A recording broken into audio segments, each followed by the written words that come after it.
جنت میں جانے کا ایک اور راستہ۔ آج ہم ذرا ذرا سی باتوں پر غصہ ہو جاتے ہیں، اور تو اور نہ مسجد کا احترام، نہ سماج کا احترام، نہ بڑوں کا احترام، نہ پڑھے لکھوں کا احترام، کچھ نہیں۔ غصہ آیا تو تیور باہر آ گئے، یہ نہیں پتہ کہ ہم کہاں بیٹھے ہوئے ہیں، کہاں کھڑے ہوئے ہیں۔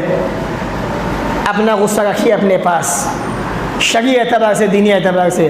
اگر جنت کی فکر ہے، جنت میں جانا چاہتے ہو، اپنے آپ کو مسلمان کہتے ہو، تو یہ غصہ جو اپنے تیور اپنی ناک سے اپنی بھوں پہ چڑھا کے دکھاتے ہو، تو اس کو اپنی جیب میں رکھیے، کوئی حق نہیں ہے تمہیں دکھانے کا، اسلامی اعتبار سے، شرعی اعتبار سے۔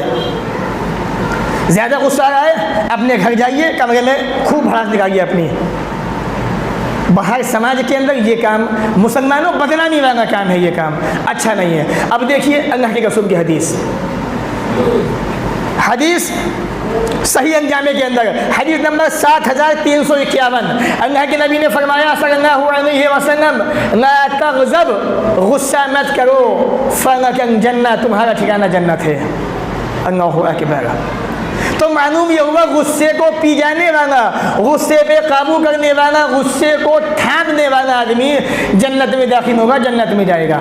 تو جنت میں جانے کا ایک اور آسان سا راستہ اپنے غصے پہ قابو کرنا ہے، اپنے غصے کو پینا ہے۔